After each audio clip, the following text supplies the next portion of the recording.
Blog Talk Radio. Paranormal Review Radio.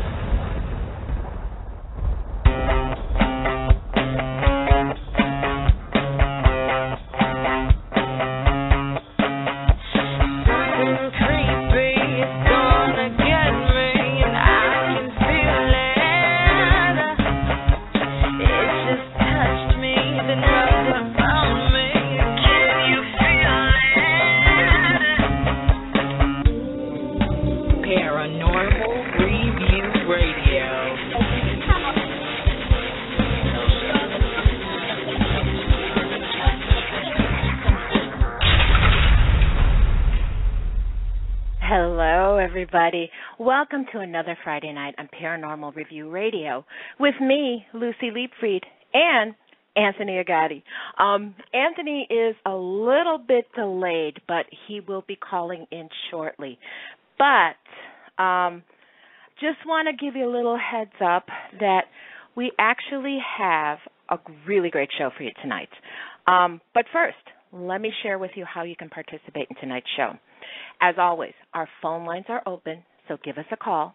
The number to call in is 661-244-9831. And if we don't get to you right away, please stay on the line, and we'll get to you as soon as we can.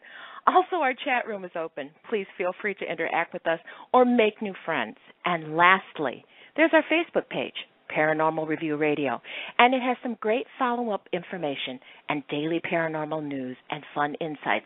So come on by and like our page. So with all that aside, let's go ahead and let's start the show. Now, we've all heard ghost stories about haunted homes and things that go bump in the night. But ask yourself this: could you live through 10 years of tapping on walls, strange noises at night, footsteps when no one was around, then progressing to physical violence from the entities, being thrown around the room by unknown forces, and ultimately demonic torture? Well, I bet your answer would be no. Now, imagine that you're 4 years old, and could you survive living through this? Well, our guest tonight has, and he's triumphed over hell and the evil that consumed most of his childhood and ultimately his entire family. Bill Bean is a nationally known author and lecturer who teaches others how to cope and break free from demonic hauntings. His life story is profoundly amazing and shows how one person can go through hell and then be saved by religion and the belief of a higher God. Bill has recorded his life story in 2 books. The first one is Dark Force, and the second one is Delivered. Now, both Anthony and I have read Dark Force, and honestly, we can say that it was a hard book to put down. So, we are so pleased to introduce Mr. Bill Bean to Paranormal Review Radio. Hello, Bill. Welcome to the show. Hi, Lucy. Thank you so much for having me on. It's an honor and a pleasure to be on with you. Oh, no. The honor's all ours. How are you tonight? I'm doing very well, thank you. And I also want to thank both of you for taking the time to read Dark Force. I really appreciate that. No. It's an awesome book. I mean, it is truly frightening. And when you think about it, that it's a true story. I mean, when you're going through it, you're reading it. But then, in the back of your mind, you're thinking, oh, my God, this really happened to someone. The story is truly frightening. I read Dark Force in a single sitting, and I can't imagine how you and your family suffered through this. Can you take us back to 1970 when you and your family first moved into the home, and I believe it was Herondale, Maryland? What was the reason that's correct. Okay, so what was the reason for the move, and why this house? Yeah, I think my parents were led there. I think this story goes much further back than 1970. And after writing The Dark Force, I was given some additional information by a family member indicating just that. My mother and siblings had supernatural experiences in their childhoods as well. And it goes even further back than that. I firmly believe that a family member did something many, many years ago to conjure up these demonic forces, and they came on to the family and caused a great amount of torment, pain, and death as well. And I think that evil force actually led us to that house in Glen Burnie, Maryland, in the community called Herondale, where evil was already present and manifest. And that's why it was so severe for my family and I. I've often said that we were in the middle of a two-pronged attack from evil, and it greatly contributed to the destruction of my family. Mhm. So, you know what, the activity in this home, it seems to have started as soon as the family moved in. Did everyone in the family experience this, and what kind of activity was it? Yes, everyone pretty much did, and the activity began as these feelings of presence. My mom was the first to have an experience in the house, and it happened while she was unpacking boxes in the living room a couple of days after we had moved in. My dad had taken us, I have an older sister, a younger brother. He had taken us to his parents' house for the day to allow my mother to have some peace and, what she thought would be peace to take and unpack and everything and organize. And it was in the course of doing this when she felt a presence come from behind, and she, in her mind, really thought that it was my dad sneaking back into the house to play a joke on her, to try and scare her. He had that type of sense of humor. And she spun around fully anticipating on seeing him, and to her shock and surprise, nothing was there. So, as you can imagine, she was taken aback by it, unnerved, and was eventually able to go back to doing what she was doing, and then one of the bedroom doors slammed shut by itself, and that was enough to make her go outside and wait until we got back. So that's where it began, and it gradually escalated into violent physical attacks on us by these demonic entities. Okay, so did you as a family discuss the hauntings while you were living there? I mean, obviously you weren't not discussing the weather or an art project that you did at school. This haunting must have been on everyone's mind 24 hours a day. Oh, it right? was, and it started out where my mom tried to downplay it and saying that it was a friendly ghost and things of that nature. And my dad, he never wanted to acknowledge it at all, and yet he was under spiritual attack as well. And it's just so sad, Lucy, because in my dad's case alone, it's very sad and tragic. He was blessed with so many great qualities to be highly successful in life, and for his life to have ended up the way it did is just horribly tragic. But he was a good family man and a very hard worker, master carpenter, had his own construction business, contracting business, and his character, not long after moving in, began to rapidly and dramatically change. And he was a man that I saw as a heroic figure, someone I very much wanted to be like. And that was until he began to make this change. And he began to drink very heavily. He was staying out at the bars late at night, and eventually began staying in the bars during the day as well. And his work began suffering, and, before you know it, he began to physically abuse my mother on a regular basis between 1973 and 1975. He nearly killed her on many occasions, and I can recall being 8 years old, having to run and call the police on my dad because he was, killing my mother. And suddenly all of the respect and admiration I had for him turned into absolute hate. I'm sorry to say, at that point in time, I loathed him. I couldn't even look at him. And, I'm thankful to God that I was able to forgive him before his untimely death. He was shot to death in 1987. And I'm thankful that I was able to forgive him, for all of those things. But it was just awful. It really was. It was so horrible. And my sister was the first to have a physical encounter in the house, and that took place in late 1970. She was in her bed asleep in the middle of the night, and something woke her from her sleep and it was an unseen presence. And she got frightened. She knew something was there. She couldn't see anyone or anything. She got frightened and got up, was going to get up and go and get my parents. Something grabbed her leg. And thank God she was able to let out a scream, and that woke my parents up, and they came running into the room and turned the light on. Now, they didn't see anything. Mm-hmm. However, she did have red marks on her leg where she said something had grabbed her. So she never again felt comfortable in the house. She always felt like something was watching and following her. And it wouldn't be long after that she would run away in the middle of the night. She married a young man in the neighborhood, and she stated in the Discovery Channel episode, A Haunting House of the Dead, which aired on September 7, 2006, still being shown on Discovery, Animal Planet, Planet Green, that she would have married anyone just to get out of there.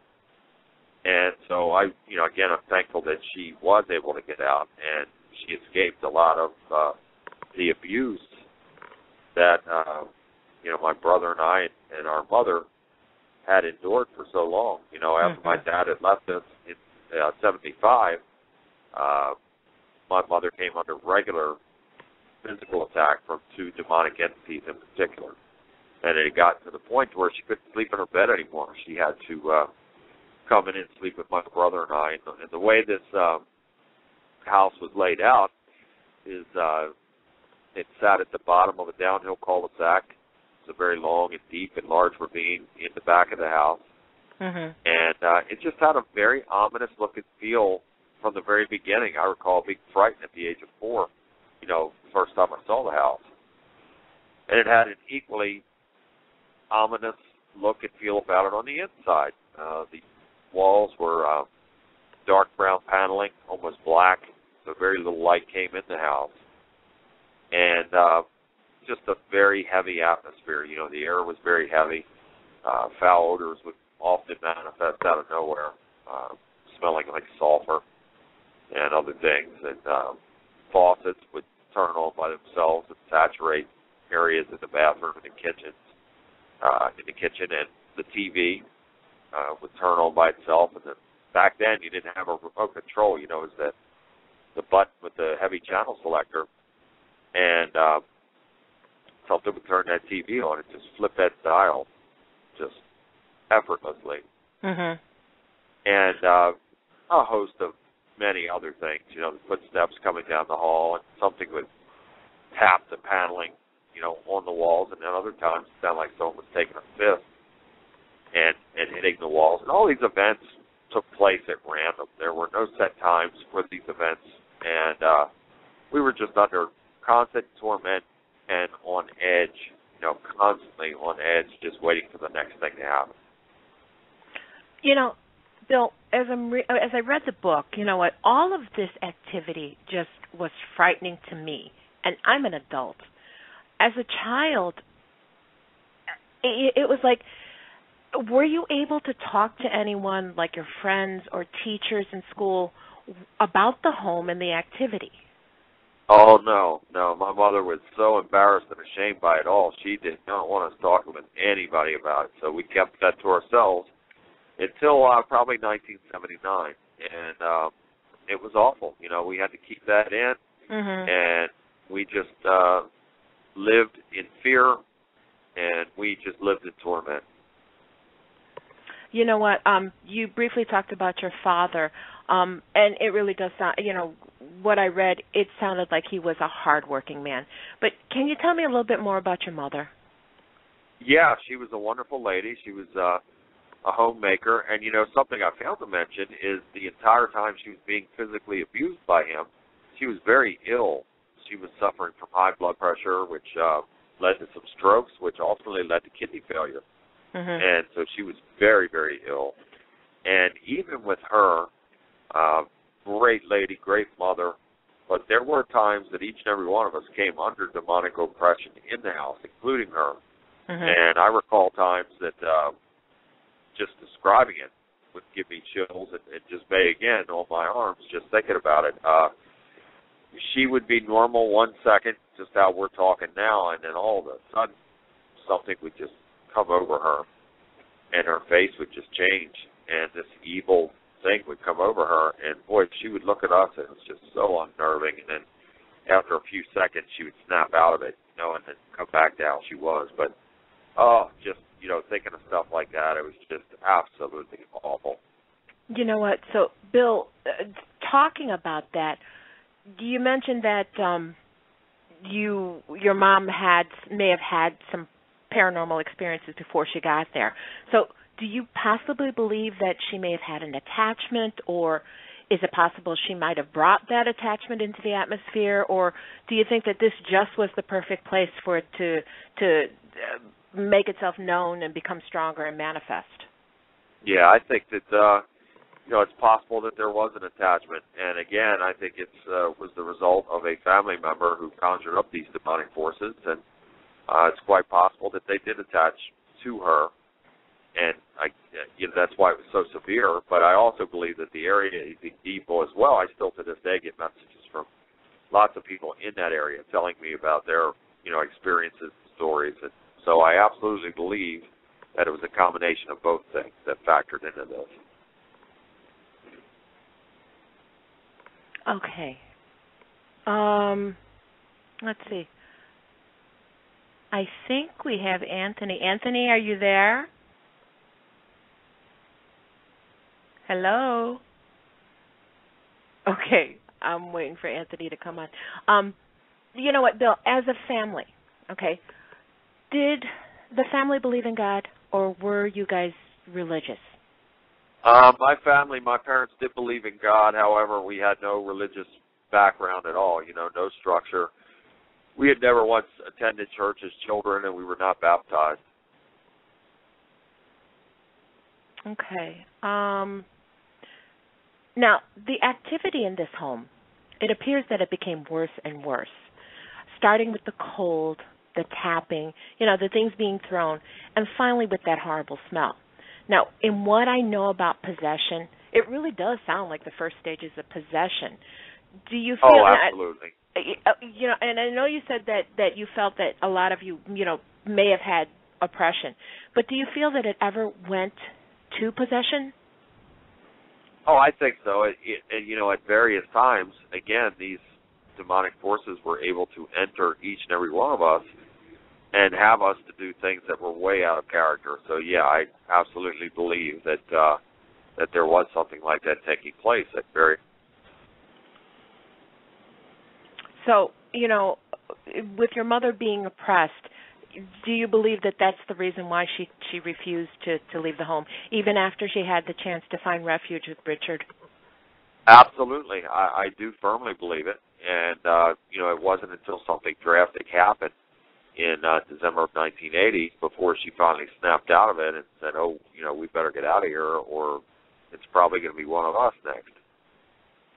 And, okay, so you mentioned that your father left the family, and, yeah, that your feelings towards him had changed. Were you ever able to resolve that? Yes. Praise God, I was able to forgive him, and I carried a burning hatred for him for many years. And it's awful, and I suggest to your listeners out there to please forgive people and don't carry around that kind of hatred, because it's poison. And, I carried it for many years, but I was able to forgive him before he was shot to death in 1987. Mm-hmm. And you know what? One other thing really struck me as I was reading.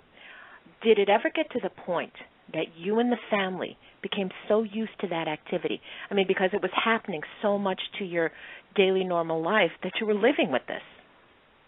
Oh, yeah, absolutely. In Dark Force, I say that, I equated it to being like prisoners in a POW camp. We were robbed of our emotions, and we were just defeated mentally, spiritually, and physically. Hi, Bill. It's Anthony. How are you? I apologize Great. for coming How on are so you, late. Anthony?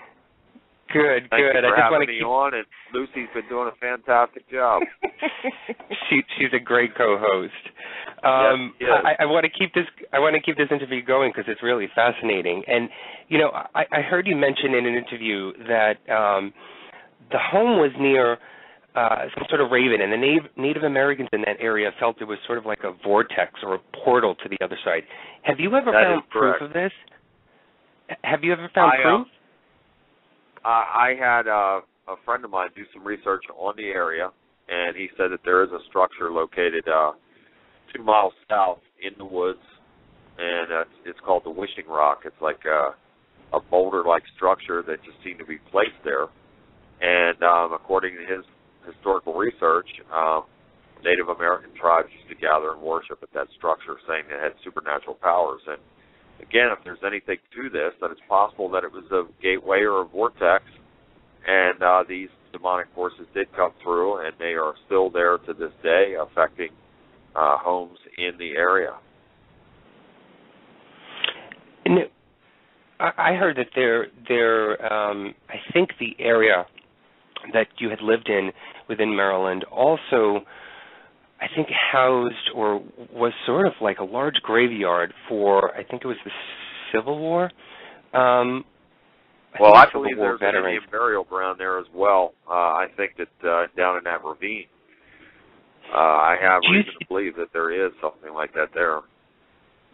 Do you think that coupled with that Native American background and, possibly a, sort of war veteran graveyard, it just was sort of, doubly led to whatever issues were in that home? And I'm assuming that it's not just that home in that area. Do you think that there are other homes that, that sort of had similar accounts, maybe not to the extreme, but sort of similar? Oh, absolutely. Again, since my A Haunting episode aired on September 7th, 2000 on the Discovery Channel, I have been contacted by many people in the area telling me, what their families had gone through and what they are currently going through. So it's still happening to this day. Now, I also heard that you mentioned that it was a visit with your Uncle Cliff that sort of saved your life and opened up the door to a higher power. Can you tell our listeners what happened and what made you accept the religion? Sure. I had, at this point in time, it was in 1979, I was 13. And I still very much hated my father at this point in time, and my brother loved him unconditionally and wanted to go see him. When my father left us, he moved to Florida. And, my brother wanted to go see him, and I decided to go along with my brother, but I wasn't going to see my father.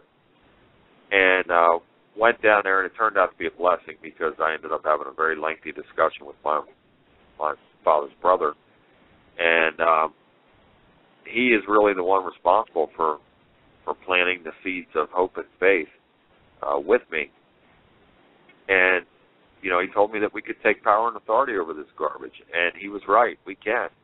I believe that God, Yahweh, created us with his essence, or Holy Spirit, however you want to say it, or code inside of us. And I believe that we were given dominion over the earth and every living thing, including Satan and his minions. And all we have to do is just take our power back. Satan has no power and authority over us. He tricks us out of our power. We give it over. So what I tell people is just take your power back. We can just simply take it back and close the door to Satan and his minions. And yes, my Uncle Clifford, he was the one responsible for initiating my newfound faith. And, what you would call religious. I am a truth seeker, and I'm a man of God, and I'm a real man of God. And I'm not a denominational Christian. There are 34,000 Christian denominations, and I don't belong to any of them.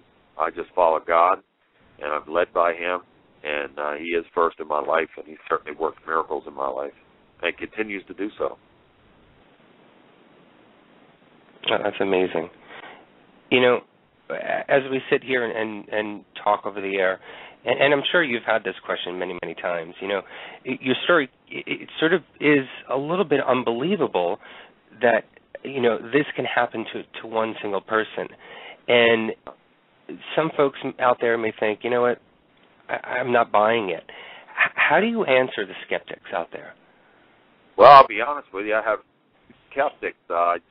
Most of the messages I get, which I get messages from people from all over the country and even different parts of the world, are positive messages. And God has me in a position now for the last couple of years.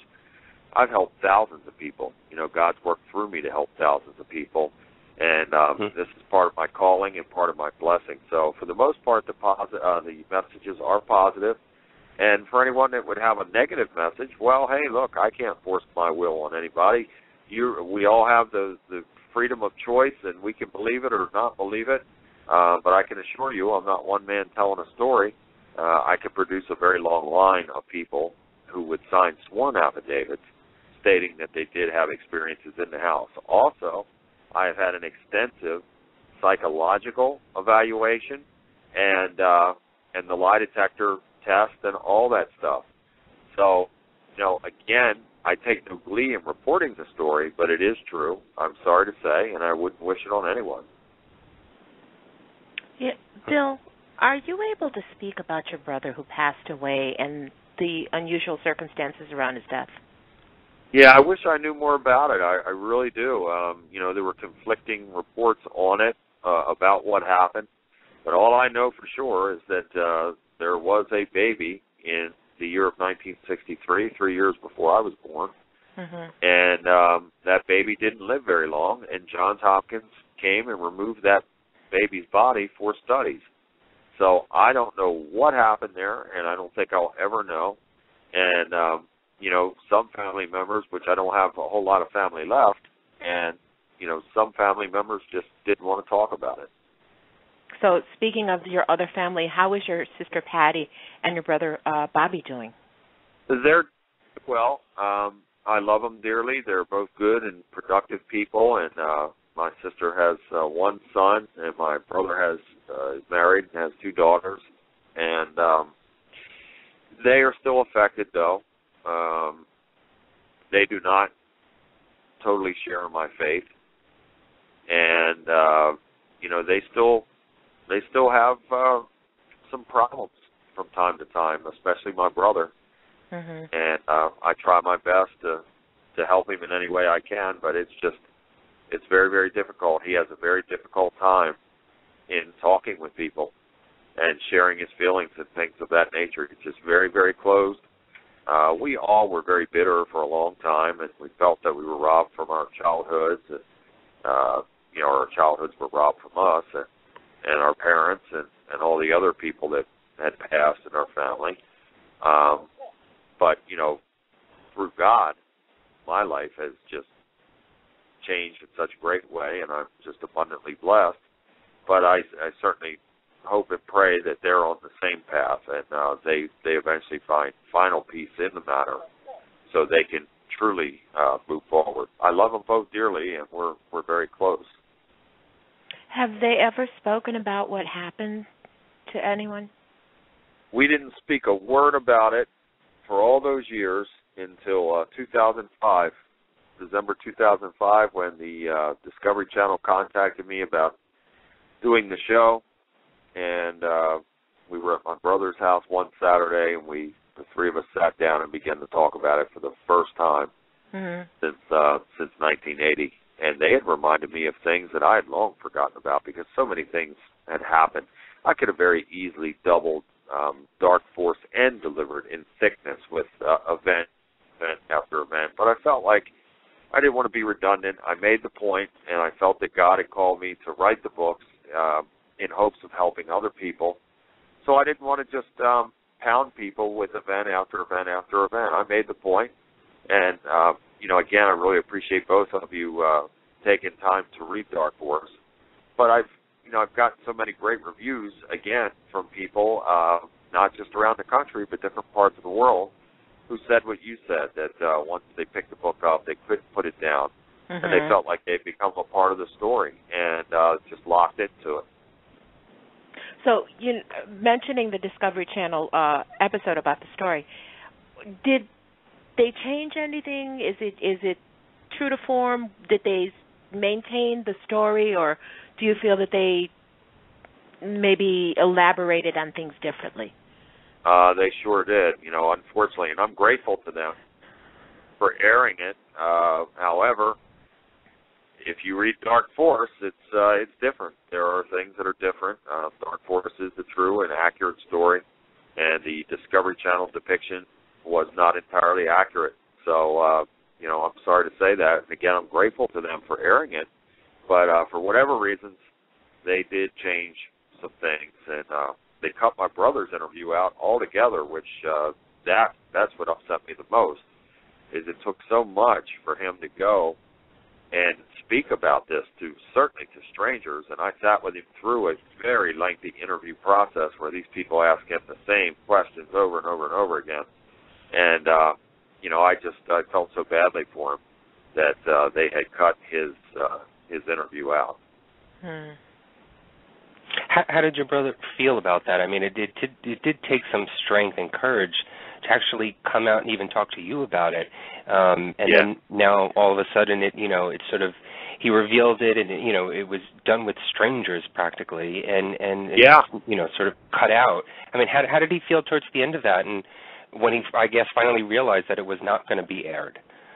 Well, he didn't even know it, and I didn't know it either until the night that it did air, which was September 7th, 2006. We were under the impression that it was going to air, and I was shocked. I was angry, when that show aired, and that's the only time I've watched the entire episode, and I was not happy that they cut his segment out.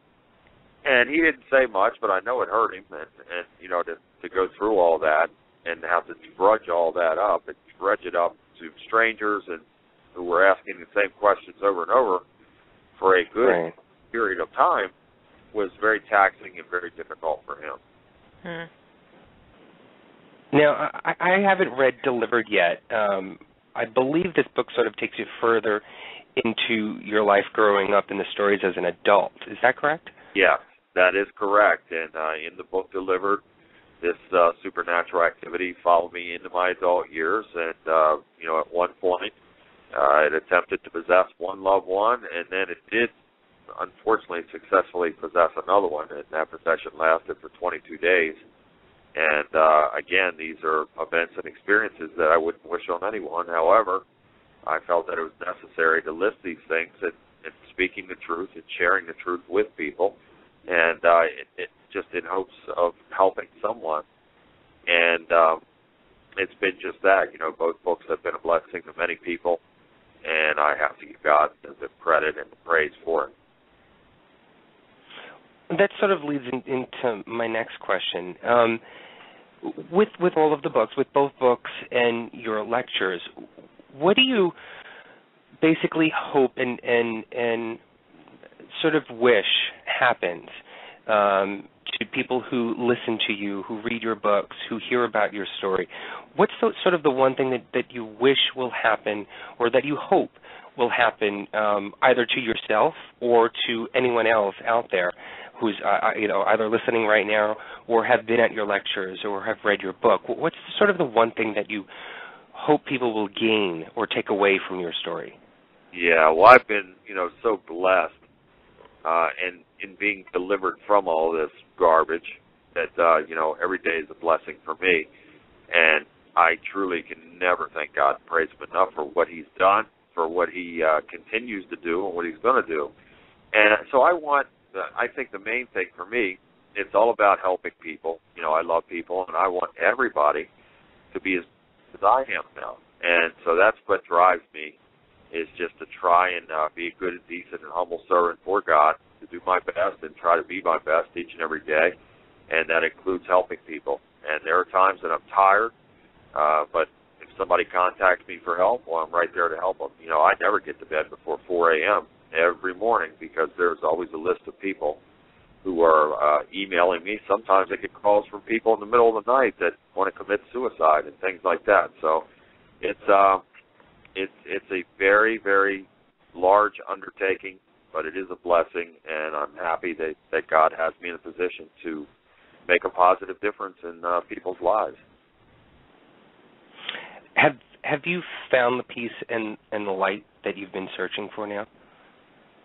Oh, absolutely, yeah. My life is abundantly blessed, and it's just a shame because if I knew then what I know now, those would not have happened, certainly not to that magnitude, and I would have been able to, with God working through me, find and cast that garbage out of there, and it would not have had that effect on my family in the way that it did. But unfortunately, I didn't, and it happened, and I can't change it. So now all I can do is move forward and try to be a blessing to others and to help prevent these things from happening to other people. Now, you may have answered this before with Luci when I wasn't here, but is the activity still happening now, or is it sort of ceased? Oh, it's ceased. I don't have any of that garbage in my life. Any time that I feel something like that, and, I do feel and see things like that when I go on the behalf of others. I've gone to the homes of many people, and with God working through me, I've cast demons out of people, places, and things over the last several years. And, I won't have that in my life ever again. We all have the power, and this is the God-given power. This is our connection with God, the way He made us, and we all have power and authority to cast this demonic garbage out of our lives and close those doors and lock them, and that's exactly what I've done. And I'm just, I'm so grateful and thankful to God for what He's done for me. And if He'll do it for me, He'll do it for anybody. So that's my message as well. People just need to realize that we're all in spiritual warfare on a daily basis, whether we know it or not. Wow, that's actually a profound statement. I believe that too. I believe we all are in a warfare. It's just up to us whether or not we want to continue the battle or sort of give in to it. Sure. We have free will. God gave us freedom of choice, and we're making our choices. And, I was just saying this, that, think of it as God laying out a tom-tom device. Here we're like seeing this big tom-tom device, and He lays the path out. And we're free to make a choice. Either we can follow that path that's laid out for us for that direction, or we can choose not to. And when we choose not to, we've got to be very, very careful because there could be dire consequences. Well, your story and your words are amazing. How can our listeners go about getting Dark Force and getting delivered? Well, the only two places that you can order signed copies of my books are from my website, www.billbean.net. That is the only place. Unfortunately, others have been bootlegging my books on Amazon and eBay, and if you go there, that is not me selling the books there. The only place you will get that is from www.billbean.net. I sign every single book, and I personally send them out.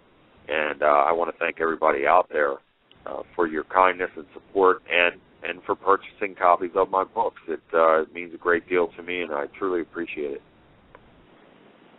Well, thank you so much, Bill, for coming onto our show and having such a wonderful conversation tonight. Is there anything in the future that you've got coming up, any conferences or other lectures that you want to sort of make our listeners aware of? Well, I have so many, and again, this is another part of the blessing to be in the position to go around the country. And I'm doing this show right now from Long Island, New York. I'm here on business, and it's just a wonderful thing to be in a position to be able to travel the country and deliver a positive message to people. And I always hope that God will work through me to help others, and that's what it's all about. But I have a coming up, and for anyone that is interested in seeing where I'm going to be, please just visit billbean.net and click on upcoming appearances, and things will be listed there. Bill, thank you so much for coming on the show. I truly believe everything happens for a reason, and there's a reason why we connected. Absolutely. And, it's been my honor and pleasure to have been on with both of you. And again, I want to thank you both for taking the time to read Dark Force. And I hope you'll have me back, and we'll talk about Delivered next time. I was just going to say, please keep in touch, and we hope to have you on again very soon. Oh, absolutely. And many, many blessings to both of you. And I want to thank you both again. Thank you so much, Bill. Great. Good night. Thank you so much, Bill. We appreciate your God time, bless and both of you. And God just bless send me you some too, dates Bill. over when you're ready. For me to come back on, just send some dates over, and we'll make it happen. We certainly will. Thank you. Good night, dear. God bless you guys. Great. Good night. Good night. Hi, Anthony. How are ya? I'm okay. Are you okay? I'm okay. I'm feeling a little bit under the weather tonight, so I appreciate you taking the wheel and driving this train tonight. I don't know about you, Luci, but did you catch something, maybe it was about 10 minutes ago in the interview? I kind of heard voices. You know what? I heard something, but I wasn't really going to pay attention. But I think we need to go back and listen to this on archive because... Yeah, I think it was at the last part when you were asking the questions. I can't remember right now. There were two instances where I thought I heard voices in the background as he was speaking, and I didn't want to interrupt or sort of throw a monkey wrench in the whole discussion, but I'm curious now, and I can't wait now to go back and try and see if I can listen to it again. I don't know if anybody out there in chat was listening and heard it. I didn't see anybody react, and so that was another thing, is the reason why I didn't say anything, because I didn't hear anybody else react to it. But I could have sworn I did hear voices, but again, that could be me. I'm feeling under the weather anyway. No, I did hear something, but I wasn't going to say anything. I do know I've listened to a couple other interviews with him, and there have been some issues on some of them where, like, sound has gone out and just kind of little weird, odd things. So I wasn't going to say anything, but I really think we need to go back and we need to listen. So I am going to... Why don't we see if we can try and get Sharon on the line? I believe I see her in chat.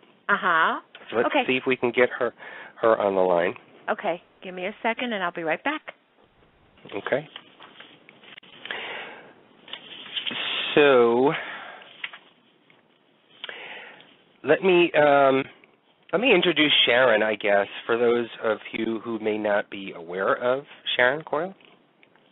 Sharon Coyle is the owner and proprietress of Rolling Hills Asylum, and I believe she had acquired... Oh, there you are. Is that you, Luci?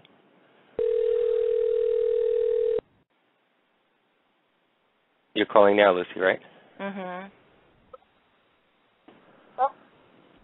Hello. Can you hear me okay? We can hear you. Can you hear me clearly? I can hear you clearly. Hold on a second. I think well, you never know here. We got you on the line. How are you doing? Good. Hi, Anthony. Hi, Luci. Hi, Sharon. How are you all? So, we're doing good. We're doing really well. So, I was just, giving you a little intro, and then Luci got you on the line. But why don't you go ahead and sort of give everybody a sort of brief history of you and how you sort of acquired Rolling Hills Asylum. Oh, I think we lost her. Hold on, let me get her back on the line. Hello. Please bear with me. This is the first time I'm doing this. All right, let's see if we can get her back.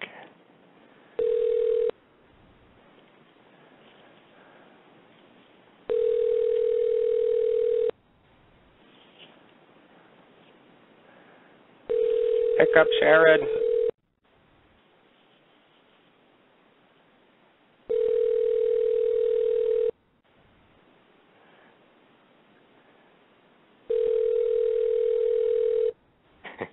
She probably is still talking and not realizing. Let me try it again. I'm sorry, everyone. Please bear with me. She's a crazy Sorry, I woman. missed your call. If you're trying to reach Sharon Coyle or Rolling Hills Asylum, please leave a message with your name, number, approximate time of your call, and a brief message, and someone will get back to you right away. Thank you so much. Have a great day. Bye-bye. Okay, how do I hang up? What? At the tone, please record your message. When you've finished recording, you may hang up or press 1 for more options. This is so weird because her phone is not even on the line. Right, it's not even on the line, but it's still saying things. So let me try if it'll drop. It's not even showing that it's on. That is so strange. I'm going to try it on my end. Hold on. Okay, try it on your end. I think Bill brought something over. I don't know. Bear with us, guys. We're trying. Sharon said Blog Talk disconnected her. All right, let's try it again.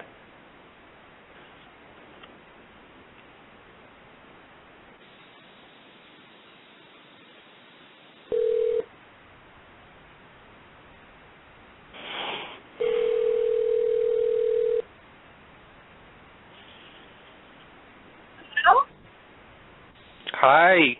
Hey, Sharon. Hi, I've been having technical problems for 2 days now. My internet's cattywampus, my phone's acting weird. I don't know what the heck's going on. Something's brewing in the air. Are those spirits acting up again? They are those pesky little guys. So how are you, well, darling? good. I'm glad we got you on the line. Hello, how are you, Sharon? How are you doing? Good. I'm sorry it's always such a challenge with me. No. I'm the challenge. Not at all.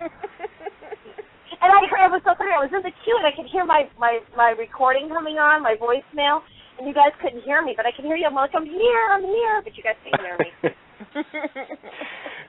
So why don't we continue where we just left off? Why don't you give our listeners sort of a little brief history of how you acquired and how you came into Rolling Hills Asylum?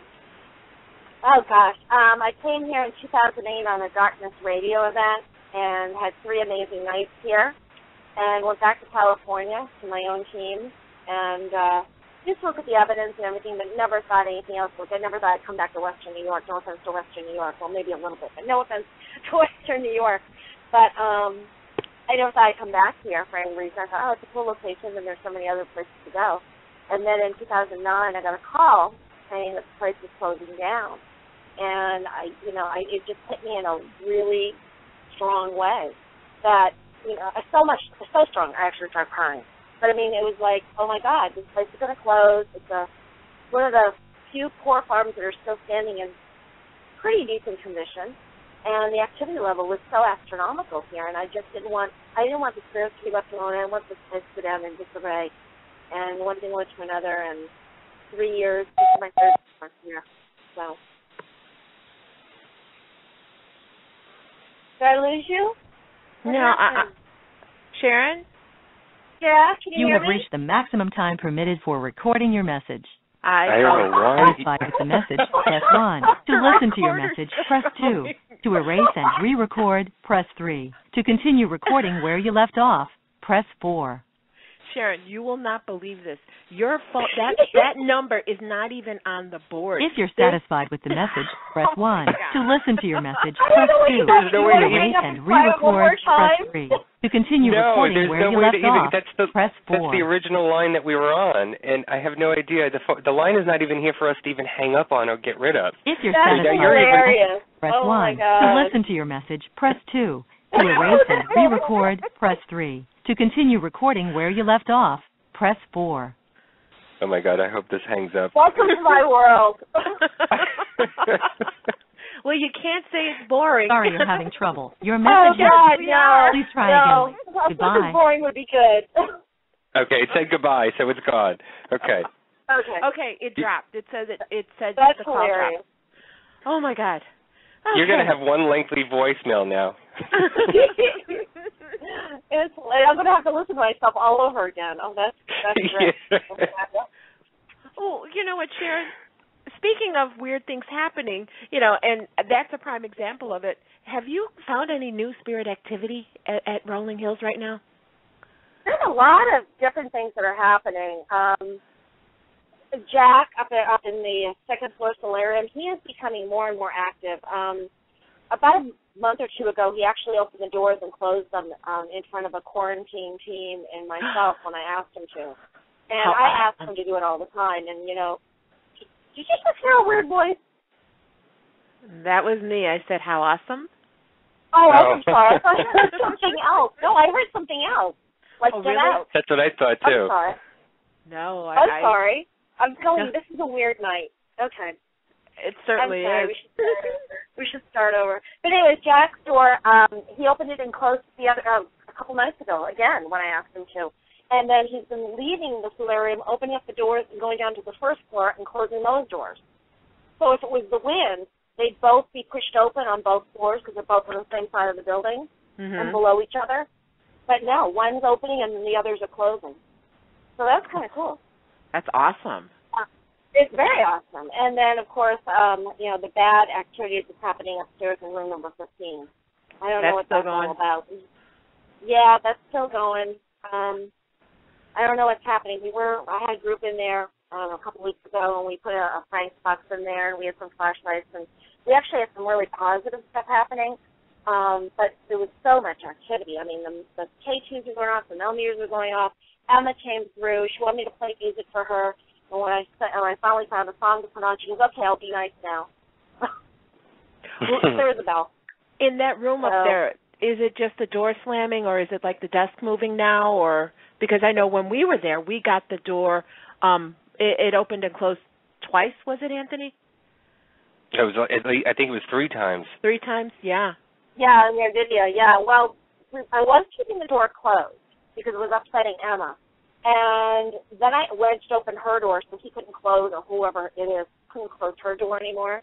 And wedged open his door as well because he was, every time he'd walk by, he'd stand there and he'd rattle, or whoever, I don't know why I keep saying he, he'd rattle the door and rattle the door and rattle the door, and then he'd growl in there. And one night I got really upset on a tour, and he doesn't, you've seen me on the tours and other people have seen me. I'm very attached to these spirits, good, bad, or indifferent. I treat them all with utmost respect. But I got so upset one night.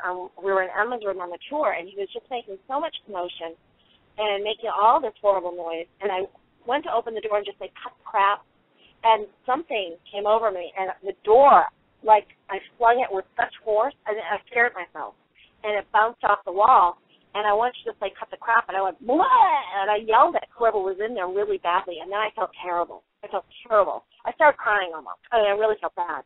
And I was really embarrassed. And then about 3 days later, I went in there and I opened up the door and I said, "Look, so I'm really sorry I yelled at you," because I started to think, maybe it's somebody up there that's been tortured. Maybe it's somebody that's had shock therapy. Maybe it's somebody who's not well. And I shouldn't have yelled at him like that. I mean, maybe he's scared, maybe he's hurt. I don't know. And I felt so awful. I felt so awful. It was terrible. So now I opened up the door and it's Sharon, how I am. Sharon, that's pretty odd that you've had sort of quote unquote a dark energy, right?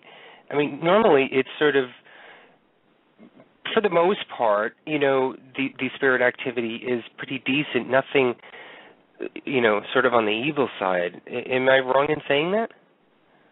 No, you're not wrong. I mean, normally we have everything. I shouldn't say everything, but there's a lot more positive than there is negative. I mean, there's somebody downstairs in the room right before the solarium on the second floor who is always agitated. I mean, he's always moving furniture. He's always making bangs and clicks. I put a camera in there, an IR camera, and I got this big shadow, and it wasn't Roy. It was a big shadow of somebody, like, flailing their arms and just stamping up and down. And that's, there are people that are disturbed there, but, I mean, as far as something so strongly negative, I don't want to say negative, but so strongly unhappy, or I hate to say negative, but that's causing such a darker kind of atmosphere compared to the other people. It is unusual. It is.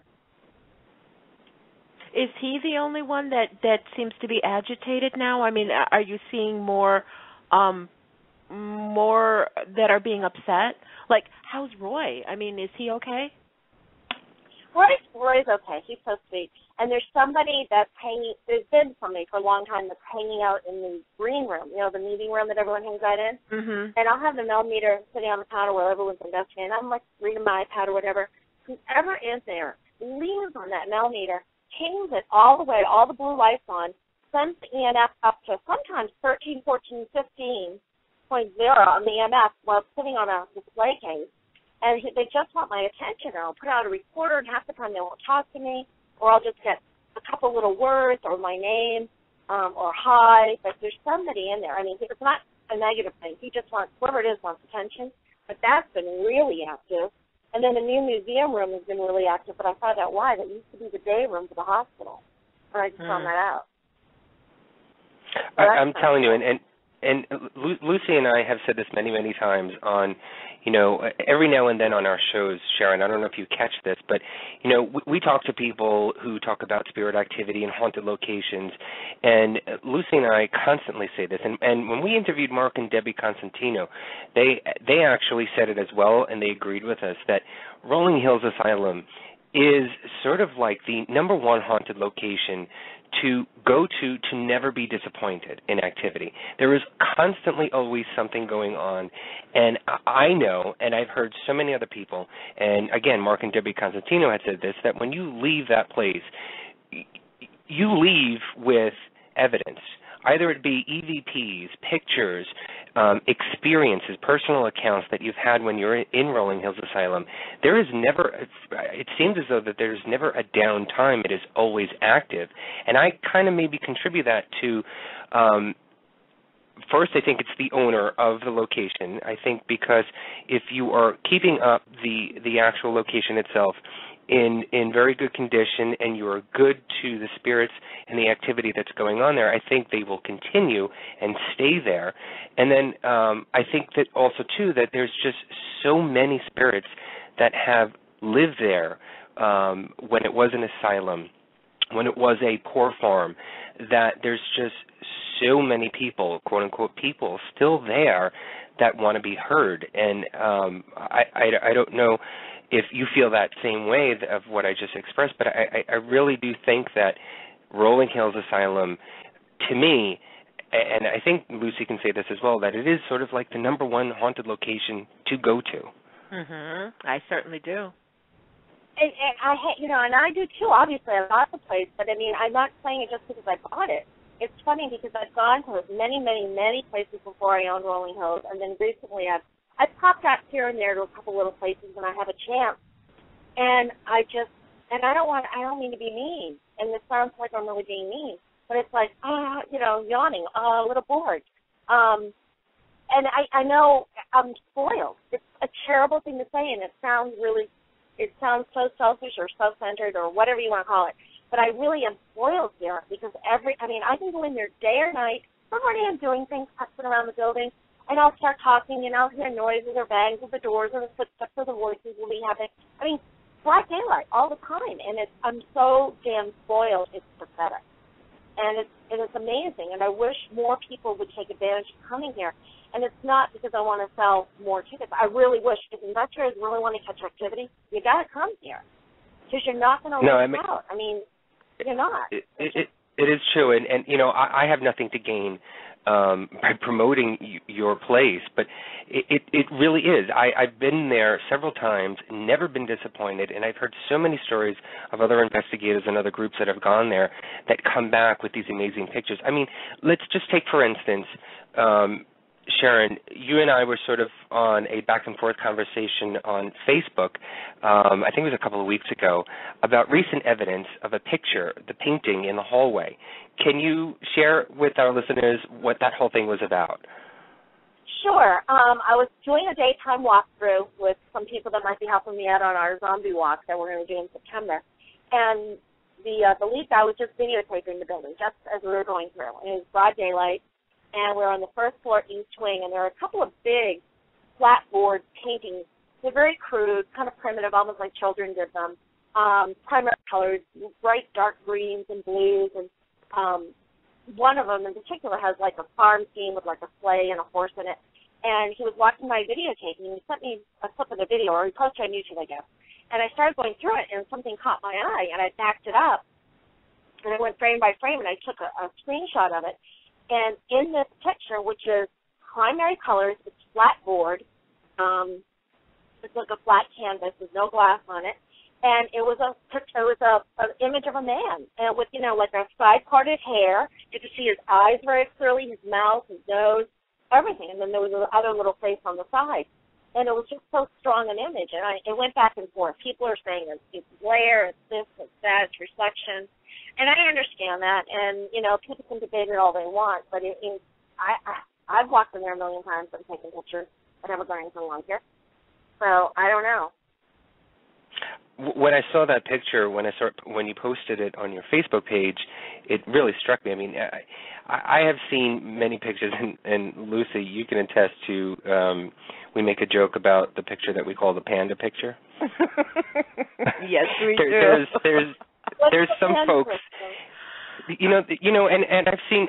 I know you've noticed this, Sharon. You know, there's some people out there that claim to have pictures of apparitions or spirits or something of that nature, and they try so hard to find something in an image because they so desperately want to have some evidence, and sometimes they sort of invert pictures and create a negative of it so that you can actually see it. But to me, I mean, if you can't see it in the original image or the original photo, then to me it's not worth it, and it's not, to me, evidence if you have to manipulate it that much. And this picture that you had, that you took from that video clip, was clear, and it was clear on so many different levels because, and I think I had pointed this out under that image that was posted, that there's actually another picture which is maybe 5 or 8 feet away from it, hanging on the wall, and you can tell of the glare that's coming in, or the glare that's coming from in the window down at the end of the hall. I mean, it was completely white, and that's what normally happens when you've got sunlight coming in a window or any kind of light coming in a window, casting onto a shiny surface, a glass surface, or a plastic surface. It becomes completely white or takes on whatever that reflection is that's coming in. But as this painting is about 5 feet away from that other picture that's hanging on the wall, it has that misty effect, and you clearly do see, like you were just saying, the head, the neck, the shoulders, and I think there was the hand as well. Yes, I'm looking at it right now, actually. It was just amazing to me to be able to capture that. And then you also actually did post the video of it, which helped, I think, even more sort of claim to the validity of the image itself. I mean, I think, and who took that picture? Who took that video? Who was that again? It was Greg. I want to say his name is Kinnaman. I might have his last name wrong. He does Terra Technologies. He does like zombie walks for charity and such. So he took it. Okay. I mean, it's an amazing picture. It really was. I'm sorry? It's an amazing picture. It is. I mean, it was just crazy. And he wasn't videotaping for evidence. He was just videotaping because we were talking about Halloween stuff. You know, it was crazy. And he didn't even really notice it. He just posted it up, and I went, whoa, Greg, you're going to see this. And he was like, he's not even a ghost hunter. He doesn't even do investigating. So, I mean, he didn't even know what to look for anyways. But it was just crazy. It was just, but yeah, stuff like that happens all the time there. Like really amazing photographs of things that have happened, little girls' voices. We've got a man downstairs in the chapel. He started becoming prominent about a year ago, and he's becoming more so. He paces back and forth in the back of the chapel. We now have an organ back there, and he paces, and you'll see a dark shadow back there, and then he grumbles. I heard him grumble audibly. I caught it on audio. He actually said it over while 2 other people were talking. And he's kind of interesting. I don't know anything about him yet. But that's just so interesting. There's so many new people all the time that crop up. Other investigators will tell me, oh, I talked to so-and-so, and I got this name and that name. I'm like, I don't know. There were hundreds of people here. Hundreds, thousands, probably. Sharon, as you're saying about somehow I'm thinking, a lot of times some of these pictures that are coming through that are absolutely awesome, and it's not, like you said, it's not when someone's actually ghost hunting. It's just when someone's taking pictures, and I think that is probably one of the best things about Rolling Hills. I mean, you don't even have to be literally investigating. You can just be snapping pictures all over the place, and something will come up. Yeah, same thing with audio. I always tell people, it's all you have to bring is a recorder, either on your phone or regular digital recorder, any recorder, a camera, and a little mag light, and you will have the most amazing experiences at Rolling Hills. I mean, people think that they have to, I can't do it. I don't have the toys that the big guys have. You don't need them. And, is it great for really trying to track evidence and when you're really knee-deep in investigating? Yeah, absolutely. It's great to have all those things. but it's not necessary. It's not necessary, especially. And I certainly agree. I mean, when we go investigating, Anthony has all this equipment and all these toys. And me, I have my little IR camera and my recorder and my senses, and that's it. But you know what? We both have an amazing time. And the evidence that we pick up, especially in a place like Rolling Hills. I mean, just in the basement alone, I had an experience with the mag light. I was sitting on the steps while everybody else is asking questions and trying to get the man that's down in the boiler room to bang on the walls. And I'm sitting here and I'm just asking, well, if you're here, can you turn my light on? And it was going on and off and on and off. And then when I finally said, and I could sense like a young energy, like a child. And I kept saying, well, you know what? We've got to go. We've got to go. And all of a sudden, it wouldn't stop. It was almost like, don't go. I mean, it was just one of the most touching and amazing experiences I've ever had anywhere. That might have been little Jack. We have a little boy named Jack in the laundry room, and he runs around the whole place. And to me, he reminds me of probably from the Addams Family. Barefoot, short, horizontal striped shirt, and he's full of piss and vinegar. And he is just a hellion on wheels. And he'll talk out loud, and he'll giggle out loud. And we've got pictures of him upstairs in the East Wing, but he does hang out in the tunnel by Raymond's room in the basement a lot, and down the laundry room. So it's probably him. And he loves the flashlights. If you put out 3 or 4 in the laundry room and say, Jack, run to the back table and turn on the lights. Boom, the back light will go on. And you say, okay, Jack, run, and run to the one on the washer, and boom, the one on the washer will go on. He likes to play tag. He's playing tag. That's awesome. Yeah, I definitely sensed him, and like I said, I sensed a young energy, and honestly, Sharon, I felt bad leaving. I didn't want to leave. I wanted to stay down there with him and play. I just felt like, it really tugged at my heart. There was this woman that came from Pennsylvania a couple of years ago, and she's been back once or twice since. And actually, Rolling Hills was the very first place she ever investigated. She had taken an adult ed course in Pennsylvania on how to investigate, which was kind of cute. And she came here, and she had an amazing time. She came back on either her second or third visit, and we were upstairs in the East Wing, and she wanted to play with Elizabeth. And Elizabeth is primarily in trouble, but she goes around, too. She'll follow people around. So Patty was really clever, and she started putting mag lights in different rooms off the hallway in the East Wing. And said, okay, let's just go find the flashlight and turn it on. And she'd go and find the flashlight and turn it on. It was crazy. That's great. We'd all be sitting in the hallway at the back end, and we said, okay, let's go. And all of a sudden, it'd be like maybe a minute, and all of a sudden, boom, one of the lights go on in the room. So it was really cute. And we said, okay, turn it on, come on back out here. And she turned on one in the hall. I mean, it was so adorable. And I don't mean to make light of it. I mean, but you have to have fun. I do. I have to have fun with them because I feel like they're obviously so intelligent beings, and they're still little kids at heart. They're still kids. Sharon, I've said it before, and I'm going to say it again. Your relationship with these spirits is it is so amazing, and I think so beautiful because when you go there, you can just tell, you can just feel the relationship you have with them. I mean, it's literally like these are your neighbors. These are the people that you're there with all the time. And to allow, us to come in and investigate, I mean, you're not spoiled. You are extremely lucky. And I think anybody that goes to Rolling Hills, it's an experience that you're lucky to have because this is such an amazing place and the activity that is there and the spirits that are there, they interact with you. It's almost like they're anxious. It's like they're welcoming you to come into this place. Well, that's what I try to explain to people. They are. I mean, it's just so hard to explain. People have to realize these were displaced people that had lost their farms.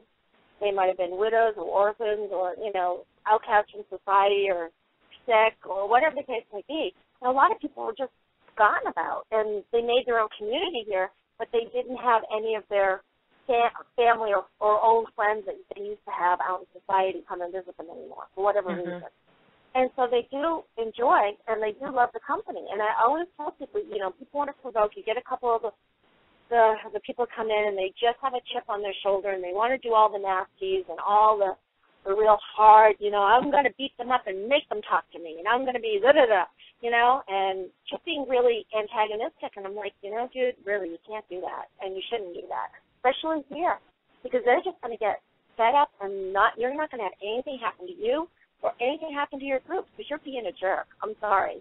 These people, they don't, I don't mean, and I hate to be mean like that, but I'm here day in and day out, listen to what I have to tell you. Do investigate.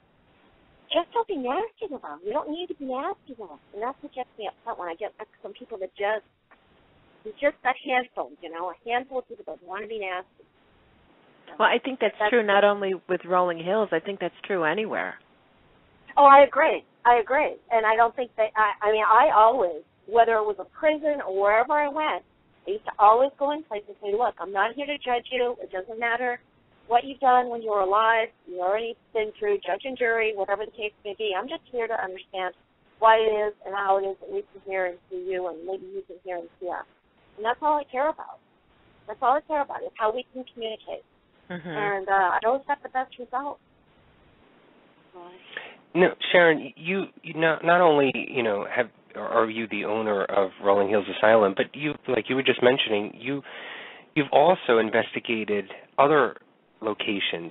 Out of every place that you've been to, either when you were with your group out on the West Coast or here on the East Coast, if you've gone to other locations, including Rolling Hills Asylum, what is sort of the one experience that stands out for you above all the rest? Oh, my God, Anthony. I don't even know how to answer that. That is, oh, my God. I honestly don't even know how to answer that. Because has there ever been anything, either it be within evidence, either it being a recorded EVP or a picture or a video or just an experience, but has there anything ever happened while investigating, or maybe not truly, if you truly were not setting out to investigate, but something that has happened to you at a location that sort of stands out and says, or made you sort of believe, okay, you know what, I do believe in this afterlife. I do believe in spirits. Now this has convinced me. Has there anything that has ever sort of struck you that way? Well, I mean, oh, God, Anthony, you're killing me here. No, you're killing me because, I mean, I've been to a lot of places, and I've had amazing experiences at different locations, and they're also unique. And, I mean, obviously I'm going to say, all the stuff at Rolling Hills with my interaction with Roy and how he always calls out my name when I meet him, and the Jewel Frank Box experiment, or getting his pictures, or that smell of the long stem. I don't know if I told you about the long stem roses that we smelled after he passed. It was the anniversary of his passing. We were sitting in the East Wing, in the second floor East Wing, and it was 2 firemen and a pharmacist and myself, and all of a sudden it was like American Beauty long stem red roses for about 20 minutes. And it was the anniversary of his death. There were a lot of little pockets of different things. I can't take just one. Wolf Manor. When I was at Wolf Manor in California, it was Rob Demers was there and Barry Fitzgerald. I was there with some friends, and there were other people. There was a little event, and I was upstairs in Mary's room at Wolf Manor, and there was a closet painted black, and I'll never forget this. And I kept saying, and that whole night was weird. I said, there's something in the closet, there's something in the closet, there's something in the closet. Now, I'm not psychic. I'm not a medium. I don't know why I said that. It just came out of my mouth. And I took pictures, and I got a man full on hanging by a noose. You can see the braid in the noose. You can see his lips, his head, his feet, his arms, his swollen belly, everything. Everything. And then the same night, actually, the Constantinos were there. And we went down in the basement of Wolf Manor, and there's this little pocket of a room, and everyone's sitting on the floor and all milling around, and we're doing ADP sessions. And I pick up my camera, and I'm looking through my lens, and I'm seeing a pinkish red head popping out of the wall. I put my camera down. I don't care. Pick the camera up. I can see it in IR. Put it down, take it up, put it down. Took a series of pictures, and there's this head poking out of the wall. Everybody, Mark and Debbie, everybody, we all got up and looked in this little room and tried to see if there's anything protruding or anything. There was nothing. I had like 3 or 4 things happen like that there that was just crazy for that night. At the Queen Mary, I had experiences with John in the engine room. he's the guy that got smashed in door number 13 when he was in the service there, and he used to try to play chicken when they had water, or when they had the grill, and he tripped one day and got crushed in door number 13. And I'd go down there and say, hey, John, it's Sharon. I'm here to see you. And he goes, hi, Sharon. Thank you for coming. I mean, he's clear as a bell. I saw him at the end of the galley one night, and I said, John, can I take your picture? And he let me take his picture. And there's a man standing there in gray overalls, gray, full-on, like, mechanic jumpsuit. I mean, so there's so many things that I've been blessed to have experienced in other locations. I mean, I can't even tell you. I can't even tell you. It makes you want to cry. This is so much. Sharon, have you ever had a negative experience anywhere? I had one negative experience, and I don't know if because I was exhausted or what it was. I was leaving, actually, the USS Hornet. I had an event up there, and I was leaving with my friend Maury Mooch. She was actually on the Amargosa episode of Ghost Adventure. She's a really good friend of mine. And we were leaving, and we were driving down to, I want to say it's Brookhurst or Brookstone or Brookhurst Manor, something like that, in Northern California. And she was driving, and I was exhausted, and we pull in, and I don't know what the hell happened to me. It was like I was in full mode panic attack. I didn't want to go in the building. I felt like I was under the influence of something. I didn't want to go in and look around. They had a little restaurant, a bar, and we wanted to pick up some brochures and maybe stay there. There was a hotel attached, or like a really not a very good hotel, put it down, a little motor inn kind of thing. And Maury goes, let's go look at the rooms. I'm not going to go in there. I'm not going to go in there. I'm not going to go in there. I can't go in. Let's go. Something's going to happen. We're going to be found on the side of the road dead. I'm telling you, we have to go. And I was completely out of control. We finally left after about maybe half an hour, and she was like being really calm about everything, but I was completely out of my mind. And it was the minute we drove on that parking lot. And then we went down the road, stayed at a different hotel. I woke up in the morning, and I felt like I had a hangover. I don't know if something walked into me and got me and attached itself to me the minute we got there, or what. I had never experienced that. We still talk about it to this day. This is like 5 years ago. And it was the most offhanded, awful experience I've ever had. It was awful. Jeez. And it's not like me at all. I mean, I'll go into places and people are screaming, I'm like, don't run away from it, run towards it, Right. And this time I couldn't, oh my God, I can still even feel it. I really felt, if we stayed there, we would have been dead. We would have been dead, and no uncertainty. I don't know why. Horrible feeling. Sharon, the reason why I had sort of asked that question is sort of selfish in a way also, too. I think, and I've heard this many, many times before, people ask that same question, sort of what's the one thing that stands out the most that made you believe, or what's the one thing? And I find that nobody can do that. Just for the reason, as you were saying before, that, sort of every location or every place that you've been to is sort of unique in its own, and it's sort of personal in its own at these different areas and locations. And I think, honestly, that if, and I can speak maybe for myself, that if I had a video camera and it was pointing in a direction and I captured a spirit come onto video and basically say in camera, yes, I am dead, but I'm here in spirit form, I think that will not be the end of it for me. I think I would continue to still search and investigate and look for more answers. I think there's not just one thing that will ever sort of be the be-all and end-all of evidence or the truth of whether or not, there is an afterlife. I mean, I do believe that there is, with all the experiences that I've had, and I'm sure you do as well, but I think continuing investigating will I don't know really how to answer that question, and so that's why I sort of like to ask other people what's the one thing, because I find it really interesting that nobody can say that there's only this one thing. There's always a multiple story to that. Yeah, I mean, I think the only way we're ever not going to investigate is when we're really there with them, when we join them. I think we're going to be like, okay, I think that's the only time, because there's always so much to learn. I mean, there's so many questions. It's like an onion. one thing will happen, and then something else will happen, and another question will happen, and then we'll try to answer that, and we might get a glimpse that, oh my God, then why is this happening? And it's never ending. I mean, I don't think we're ever going to know until we're there why and how everything is. You know what? Okay, from my perspective, I've always known there's an afterlife. I mean, it's just something I've always known. My thing is I want to communicate. I want to talk. I want to make that connection. So every time we go to a place, every time we investigate, whatever connection I make is awesome, but I want more. It's almost like this need. It's almost like this it's like being a junkie. It's like I make that one connection, and I want the next one, and I want the next one. And like you said, Sharon, that it's so true. When something happens, I don't run from it. I run towards it. Yeah, I mean, it's so. I know exactly what you mean about how you want more and more.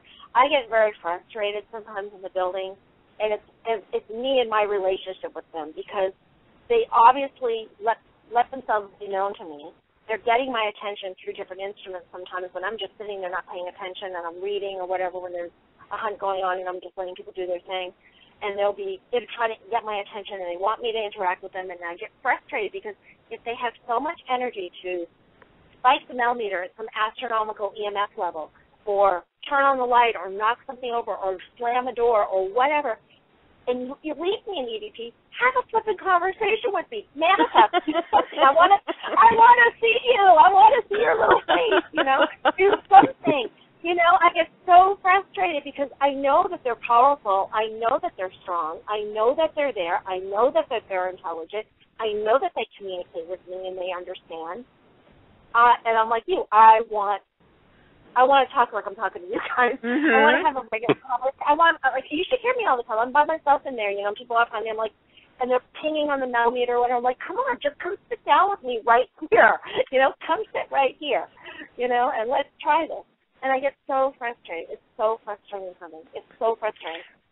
My big dream, and I don't think I've ever told you this. I know you want to say something, and I just want to say this real quick. My big dream, if I had all the money in the world and all the roofs and all the caulking and all the cosmetic and structural and everything else is done, my big dream would be to have one room in there banked completely full of all kinds of paranormal equipment.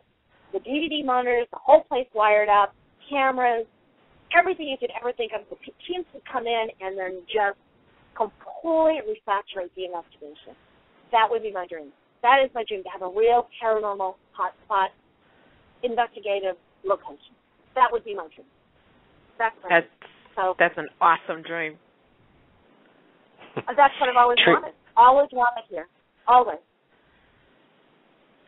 Trina Morton in chat is asking a question. If you go into another location, I lost it again, sorry. If you go into another building that is as big as Rolling Hills, does the energy feel heavy as you walk in? I mean, in my experience going into Rolling Hills, I wouldn't characterize it as being heavy. Nope. But to each location, it's different. It just all depends on the spirit activity that's within. Sharon, do you feel a heaviness? You've been there every single day. Do you feel anything as you walk into Rolling Hills? I feel stuff. I don't feel a heaviness. I felt a heaviness maybe 2 or 3 times, different instances when things were happening.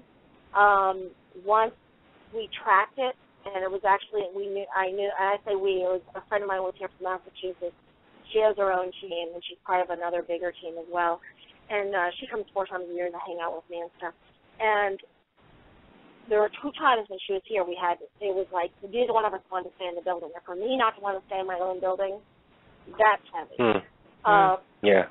And I mean, there was one that we were up in the 2nd floor east wing. It was really bad weather, a lot of storms, and you could just, and the knocks and the bangs and the movement, and you could just feel them closing in around you. And it wasn't that I felt threatened, but it was just like, I don't know, time to go. And I never do that. That was the first time. And then another time was just recently, back in March, actually. And we believe that somebody had an attachment that came from another location. We kind of tracked it, actually. And after the fact, we did a Frank's Box session, and we actually confirmed it. That Roy and everybody else confirmed it. They actually said where the entity came from, which is where we thought it was, where it came from. And, people can't help it if they bring an attachment. They didn't do it on purpose, but it was, Sandy and I were going to be in the building one night, and we walked in there, and we were going to do an experiment, and we were walking downstairs, and I looked at her and I said, how do you feel about being in the building? And she goes, I don't feel like it's a good place to be here. I'm like, you know what? I don't either. And I never feel that way. So that's why we did this whole thing with the Frank's Box and trying to figure out what was going on. But it was only really 2 times. And you'll know it. When you feel it, you know it. Sharon, Nell in the chat room is asking, do you ever try to help these entities move on? I don't. I am not a religious person. I am not of clergy. I'm not even, I don't know if our personal. Oh, my God, are you kidding me? I'm now in the host queue again? No, we can hear you. Did I lose you? Okay, no, you're still there. No, we got you, Sharon. I'm like, what's going on? I don't believe it's, personally, I don't think it's layman's job to be doing that. I don't think it's anybody's job to be doing that. I don't think there's a crossing over to be had. In my opinion, I think there's a process. I think you die. I think there's a process that you have to go through as being accepting that you died, and all these steps, like educational steps that you have to go through, and then you get to a point where you can come and go as you please. And I say this on first-hand knowledge with my parents. Both my parents are gone. They've been gone for many years. My dad in 1990, my mom in 2001, a long time. And they've shown up on the Queen Mary. They've shown up in North Hollywood. Lisa Williams grabbed me out of a crowd. And I literally sat there until she pretty much came over and grabbed me out of the crowd, saying that the reading was for me. They've shown up here. They've shown up everywhere. I think that people have the ability to come and go. We've sent Roy, when we were doing live dual Frank's Box experiments, we've sent him from here down to Florida to talk to another spirit box, and then he did, and then we sent him back up here to Rolling Hills. I think you have the ability to come and go. I don't think there's a big white fluffy cloud that everyone goes and stays on, and that's eternity. I don't believe that. That's just my opinion. I don't believe it. Mm-hmm. I think that we're energy, and we come and go as we want.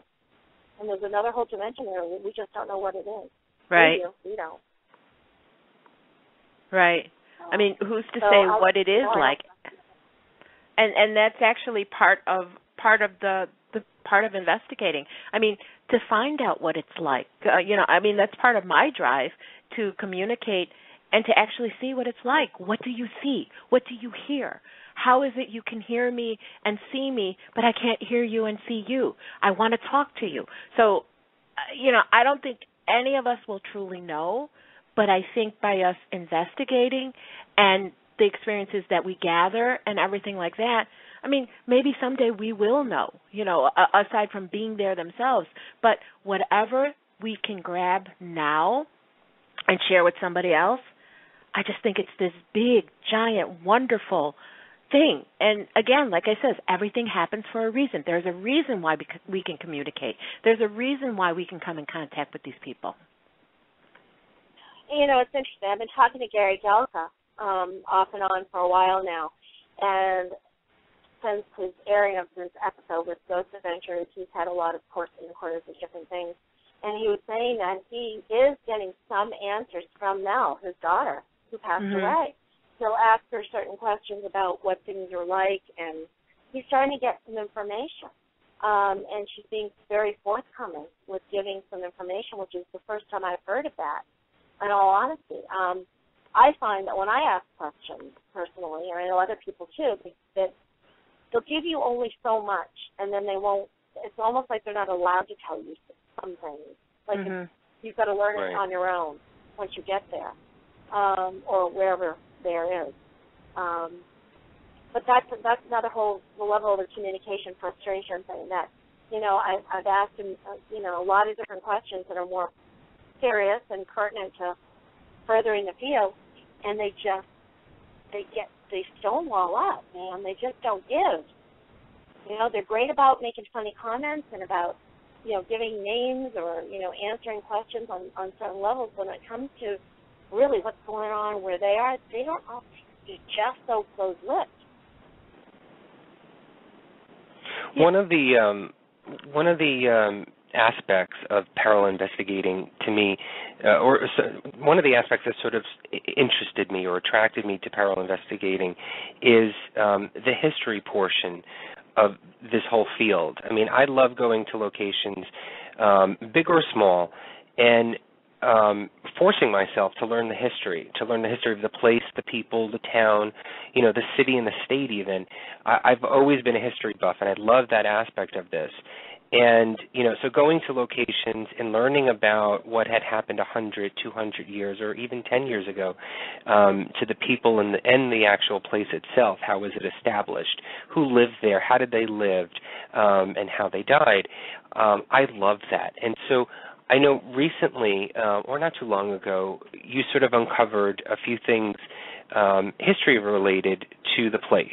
Can you share with us some of the things that you've sort of found or discovered on the property? Well, it's really interesting. There was a man that used to live here when he was a boy. His mother had polio and had a daughter. Had a sister named Maud, who was actually the head cook here at the pork farm. So this boy, who's now a man, obviously, came to live here with his aunt and uncle, Aunt Maud and Uncle Will. And he wrote a book many years later about his experience of living here, and he knew Roy growing up and so forth. And he and I have been in communication quite a bit through email, and he's 84, and he's really quite amazing. And I've been very lucky that he has sent me photocopies of pictures of Aunt Maud, Uncle Will, Mr. and Mrs. Fleming, Uncle Roy. He doesn't want to give me the pictures yet. He said he still enjoys pulling them out and looking at them, but he put them in an envelope for me with my name on it. When he passes away, that I'll get them, which just chokes me out. But some of the things he shared with me is pretty interesting. Like I said, I just found out that the room that we're using as the museum room now used to be a day room. I found out that one of the barns on the property that I was told for a long time, it was a dairy and a bakery, was actually an ice house. And probably the dairy, that makes sense, because you want to keep the milk and the cheese and the butter products cold, so you're right next to the ice house. The carriage house down below, I just found out that they used to do slaughtering of animals down there. There's lots of little things. The organ that we thought was George's organ up in the organ room, Mr. Hale looked at the picture of it, and he said, no. He goes, that was in the ladies' dorm, and Blind Teresa and Mary Delaney used to play it. So now I'm trying to talk to Blind Teresa and Mary Delaney, because I wouldn't have known even to ask for those people. But obviously it's their organ. Hopefully they're still around up there. So there's a lot of little things we're finding out all the time. It's amazing. And I always say we. Have you noticed that? Mm-hmm. I don't know why. I always say we. It's me, but it's always me. They're family to you. They are family. It's very strange. I live in a very strange reality. No, it's not strange. I think it's awesome. I think it's fantastic. And I'm so jealous of you because you're there every single day. Oh, I tell you, my days are so strange. Nobody would believe it. Anything can happen out here. But yeah, it's amazing. And, it's overwhelming and it's exhausting and a lot of tears are shed. I've cried more here than I've had in all my years on Earth, I think, sometimes. Good and bad, but I wouldn't change it. I mean, I would change one thing. I would change this flipping house I'm living in. I wish I had better water. I wish I had kitchen cabinets and not plywood floors. I would like to have a real floor. I'm not asking too much. Just kitchen cabinets and a real floor. That's all. Someday. I'm living worse than a college student. The only thing I don't have is the futon. I actually do have a bed. Wow. But yeah, that's the only thing I would change. That's the only thing. But you know what? That shows the sort of the dedication that you have towards Rolling Hills. I mean, and any money that comes in, you put right back into Rolling Hills Asylum. You put back in there for maintenance, for cleaning, for making it a great location for us to go in and investigate there, and that just shows the true dedication that you'd rather spend the money on the location. I'm sure you'd rather spend it on your own home, but you do take funds. I'd like to go to a spa, Anthony. Are you kidding me? We got to get a spa day for Sharon. Oh my God, a massage? My nails? What are my nails? Oh my God. No wonder I don't have a date. Well, you know what? Okay, so Sharon, talking about bringing people in, let's talk about the promotional calendar you got going here. There are so many events coming up. Oh, my Can we talk about them? Oh, there's a lot happening, and there's more happening, too. We're trying to, I'm not doing, like, the big monolithic, mega paranormal, celebrity things. Those, and I love them. I'm into my share of them. Honestly, I don't want to price out the place so people can't come. That's not my intention. So luckily I'm working with some people that are keeping the prices straight on as what they are. What do we have going on? Oh, my God. We have, what is this? This is June, right? June. Mm-hmm. Well, talk July, about Clay Taylor. I found it very interesting, and I thought this was very unique to you and to the location, which I think is so awesome, is the classic horror films that you're going to be showing at the location. Talk about that. Yeah, well, I wish it would pick up a little bit better. It's been lightly attended, and I'm really shocked. We're doing classic horror movies in the rec room on Sundays and Wednesdays. Check the calendar, though, online just to make sure on which ones, because there are a couple days that we skip. But it's $8. And you get a drink and a snack, and you can sit in the rolling hills and watch a cool classic movie for an hour and a half. And, and spend a little time. You're not going through the building, but the chapel's right there, and you get noises, and they're coming out. And I usually leave a flashlight out just for fun for me. And I almost swore, sure as anything, the light will come on. And, and it's kind of cool for some of the people who've never seen it, some of the people that aren't really into paranormal. But, yeah, I wish more people would come because it's a good night out. I think now that graduation's this weekend for a lot of places, I think it will pick up after this weekend. But this coming Wednesday, we have, Night of the Living Dead. It's a good one to see in the asylum. Yeah, so that should be really good. My friend Vicky's coming from California. She's with Harbor Area Paranormal. She was actually on the Remington Arms episode of Ghost Adventure. She's been a really good friend of mine for a long time, and she's coming up. She comes up every other year to come see me, and she's really into zombies. She's bringing her zombie makeup. We might do a test run on the zombies and be all zombie out. Oh, cool. Well, one thing I noticed on the calendar, July 3rd, Scarlet Noir is offering a photo shoot for the ladies. I think that's so cool. See, I met her at the terminal, the Buffalo Center terminal, when they had an event, and she does really cool retro, kind of 40s, the 30s and 40s kind of look, kind of stuff. I call it rockabilly kind of look, but kind of really, really cool stuff. But she'll do anything you want. If you bring your own clothes, she's got a makeup artist coming. It's a test run kind of thing, and I thought, you know what, there are a lot of people out there that want cool team photos. They ought to take advantage of it, man. I mean, she's really got a good eye, and her pictures are pretty amazing, and, I'm hoping that it'll go well for her, so she'll want to come back and do more stuff here. I just think I think that any teams that are in the area that want to have some shots done, I think they ought to do it. Is there a reason why you're leaving us men out of this photo shoot? Well, because she started off as a glamour thing, and so we started off. I figured, well, I don't want to change it up on her, so I don't know. Yeah, I think that I'm sure if really she got some guys that really wanted to do it, she would do it. We would just segregate the guys away from the girls if they end up getting a little fleshy. Well, I think it's an awesome idea. I wish I was closer. Yeah, so I think that's going to be kind of cool. So, and then we have Troy Taylor coming up, and then August 4th, Live Paranormal. I know it's on a competing radio program, but he's coming up, and Tim Shaw's going to be here, and we're doing just a meet and greet and an investigation, and working on something for August? August? Oh, right, no, September and October. September, Zombie Walk, but might have another little event. October, Halloween, which will be primarily tours, like a haunted house thing that we did last year and the year before, but bigger and better. But I'm trying to figure out what I'm going to do on Halloween. Halloween's on a Wednesday. It's screwing me up. Well, you can have a whole week of Halloween. Huh? You can have a whole week of Halloween. It doesn't have to be just Wednesday. Oh, I know, but it's so hard. I don't know. It's just so frustrating because I'm like, I don't know. Should I do the Halloween tour? Should I book it out for a hunt? La, la, la, la, la. So, I don't know. I have to tell you, Halloween in Rolling Hills Halloween night is off the hook. Crazy. That's when it was heavy. Oh, my God. Last Halloween, oh, my God, my volunteers who have been with me for quite a long time now, they were all freaking out. Everyone was on edge. Everyone was, like, hearing and seeing things.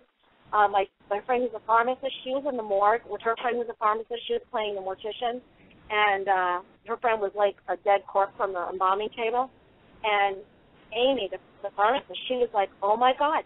She said it felt like all of a sudden she was stepping into an ice bath with like tons and tons of ice and water, and it was coming up from her feet all the way up to her thighs, and it was painful. You know, like if you put your hand in ice cold water and you leave it in there too long, and it's like really pain. Yeah, she started crying, and it was that pain. She's not like that, and she was like in agony, and everyone was like seeing things and hearing things. We were seeing full-on shadow people standing in the corners, and people would go over and think there's someone like out of line, and they just disappear. One of my guys, Scotty, oh my God, he's a bigger guy, and he was upstairs with a friend of mine from Massachusetts, another tall guy, and Chris. And Scotty walked by this room and heard something in one of the bathrooms on the east wing. This was after all the tours were over. And he went to walk by, and something lunged out at him, and Chris got it on videotape.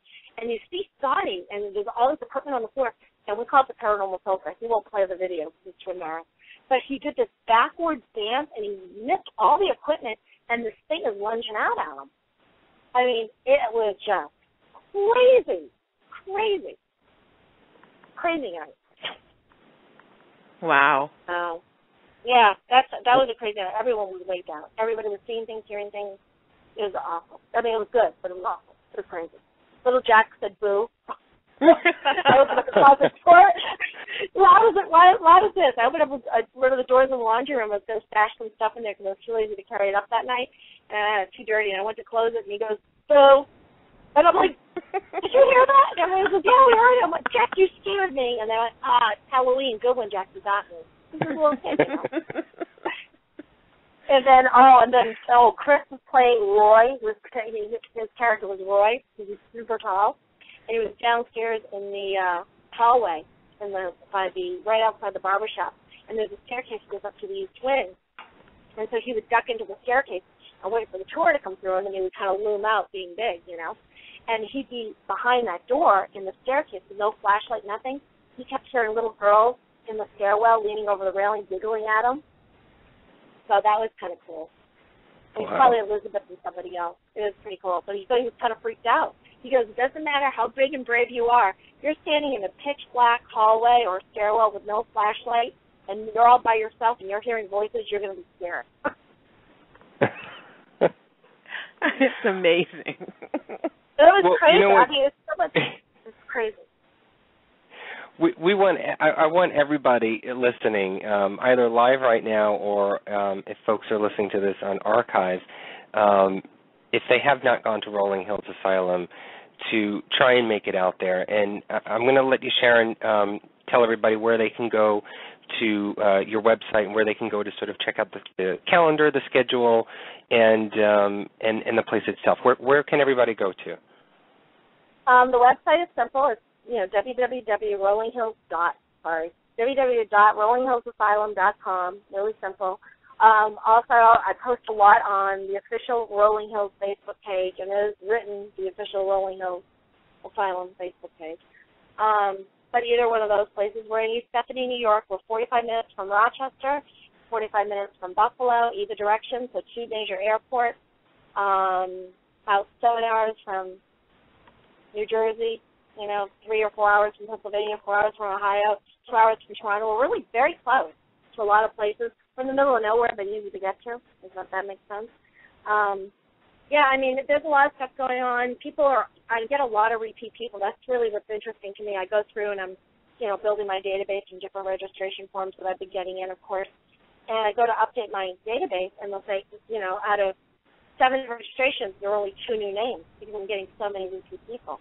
And that right there should tell you something. People are coming back over and over again. And, it costs money. I've been on your side of the fence. I've been an investigator for a long time. It costs money to go places. Travel, gas, time out of work, your equipment, you try to make your choices because you want to go to new places. And I know I'm the same way. I miss going out sometimes to other places, but honestly, there's no place like home. You got that. So. Well, thank you so much, Sharon, for coming on. And I do want to reiterate again, Rolling Hills Asylum, I think, is the best place to go to investigate. If you want to spend the money, and which is not very expensive at all, and go to a location, if you've never gone, Rolling Hills Asylum is the sure bet, the surefire way to experience what you want to experience. The place is completely full of great activity. The spirits there are wonderful. The feeling that you get, the evidence that you will receive, it is just truly amazing. This is one of the places that I know I'm going to continue to go to time and time again. And Sharon, I had mentioned this to you earlier, and Luci, this is going to come to a shock to you, but I was actually telling Sharon that I actually do want to go back there in September, and I loved the zombie walk thing. So, Luci, if you're interested, maybe we make a sort of weekend, a long weekend out of it, and do the zombie walk and then do a private ghost hunt. Yes. Well, I'll let you know. I've got to actually have to go into town beginning of the week and see about getting the permit for this. How it's going to work, we're going to do it at Rolling Hills. We get made up, do a little tour of Rolling Hills, and then it's going to be like a meet and greet thing. So we're going to drive down to Batavia and then hopefully walk down Main Street and end up at this really cool restaurant and bar. And it'll be on a Sunday. It's going to be kind of a fun little afternoon, early evening thing. It's mainly a meet and greet and kind of to kick off what's going to happen in October with the Halloween tours. But it should be kind of fun, and hopefully it'll all go well, and there'll be a charity involved, kind of like the food pantry or something, so if you bring a can of food and, something like that, it would be a good cause. So we're going to try to do some fundraiser kind of thing. And there'll be another fundraiser I'm working on in September as well. So, there's some stuff we're trying to do, and trying to get out of I want people to realize, yes, I'm desperate and I need a new roof, but, it isn't all about me and it's not all about Rolling Hills. I used to do fundraisers for other people oftentimes before, and I miss doing that. It's nice to help other people. There's only so many marks you can leave on this world, I don't have kids. Right. So Rolling Hills is my family. This building's my legacy, and if I can, help an animal or help somebody else a little bit too on the way out, what else can you ask for? Well, Sharon, thank you. Oh, my God, I can't wait till September now. You're so cute. I can't wait to see you. I haven't seen you forever. I know. We're going to get out there. I need a big hug. I know. It's so funny. There's certain people in life you click with, and you and Anthony I clicked with right away. There's another couple recently that that have been coming quite a while that we're starting to become friends outside of Rolling Hills, which is really nice. There are just certain people you click with. I met some wonderful people this past weekend. I did an event over in Bavaria, and it was a fundraiser for a girl that has cystic fibrosis, and she has a double lung transplant. So I went and I did an event over there. And I met some really great people. The Paranormal Expedition girls were there, and some other people I knew were there as well, and Chasing Shadows, some girls that come here all the time. And I met some really great new people, and there are a couple of people you just click with, It's just so strange. Yes. And it's nice, and that you know that you're going to have them in your life for a long time, and you guys are, I hope, one of them. So. Absolutely. And the website, again, is www.rollinghillsasylum.com.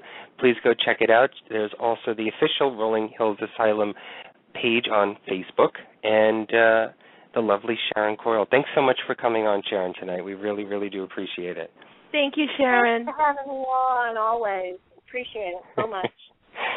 We'll talk to you soon again, and hopefully we'll have you on again, and maybe we'll do a live show when we go there in September, hopefully. That would be fun. That would be great. That would be absolutely awesome. Feel better soon. Thank you. Thank you so much. Good night, Sharon. Thanks. Bye, Luci. Bye-bye. Good night, Sharon. Good night, Anthony. Bye. I can't do anything else. I just want to go now. I was talking to her the other night, and when she sent me the list of the schedule, I saw that zombie walk. And I know we had done a news article, maybe it was about 4 or 5 months ago, on, I think it was upstate, or it was in Massachusetts or something, that they were doing a zombie walk. And I thought, how cool would that be to do that? And it was for a charity, too, as well. So I was just thinking, and I said, Sharon, I said, you know what, maybe we'll do the zombie walk and we'll do an investigation. Maybe if it's on a weekend or something, we can come down. I'll talk to Luci and see what we can do. So, sorry, I sprung it on you live on the air. No. That's perfect. That's absolutely perfect. I am so excited. Okay. We have to do business now. Can we go on to the Paranormal Review Radio Fan of the Week? Sure, go ahead. Okay. Well, actually, what I thought this week, I was going to combine the two, and we're going to do a Paranormal Review Radio Fan of the Week, and actually kind of like sneak a team promo in, because, you know, the show's been gaining in popularity, as many of you know, and we have actually, our listener base, we've gone international. So our Paranormal Review Radio Fan of the Week is actually from Germany, and it's Marcus Venture, and he is a member of PIR, Paranormal Investigation and Research of Germany. PIR is a research group that studies paranormal phenomena at home and abroad, both in Germany and around the world. And they do the research in Germany and in foreign countries. They research phenomena in fields of parapsychology and marginal science. PIR has made their mission to investigate the phenomena and events and to verify and falsify if necessary. Now, in this regard, they're using both conventional and unconventional means and methods, either to find a rational explanation or to confirm paranormal phenomena. And they are actually official members of the Ghost Adventures crew. They have a website, and that website is www.pir-germany.com. So stop by, check out the website, say hello, and congratulate Marcus on being the Paranormal Review Radio Fan of the Week. Marcus is so cool. He's constantly posting, and he listens, and he's there in Germany, and we're just so happy that you're a fan. Marcus likes ghost hunting. He likes Johnny Cash. He enjoys Queensryche, Ghost Adventures, Game of Thrones, and, of course, Paranormal Review Radio. So congratulations, Marcus. Congratulations, okay. Marcus. Go ahead, Luci. Why don't you end the show? Okay. Well, you know what? That's it for another edition of Paranormal Review Radio. We'd like to thank Bill Bean for coming on the show tonight. We are so happy that Bill shared his powerful story with us. We'd also like to thank our good friend Sharon Coyle for visiting and giving us an update on the happenings over at Rolling Hills Asylum. I want to thank all of you, the fans who join us each and every week to become part of this experience that the show is. You know, we're working really hard to bring you guests and topics that are going to make you think, that'll make you laugh, and even just scare you just a little bit. Tonight's show was just the tip of the iceberg. So, you know what? We want you to let us know what topics you want to hear about and who do you want us to talk to. Keep posting on our Facebook page. You know, we love it when you do. You guys rock. Anthony, I have to thank you for everything you do to make this show what it is. You know, you are just so awesome.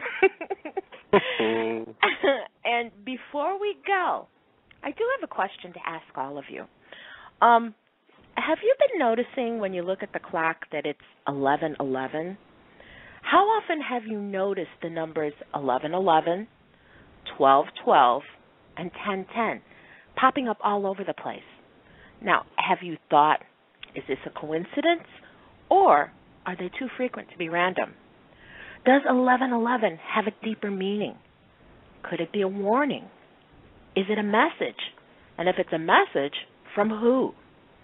Well, next week we are going to ask the question, what does 1111 mean?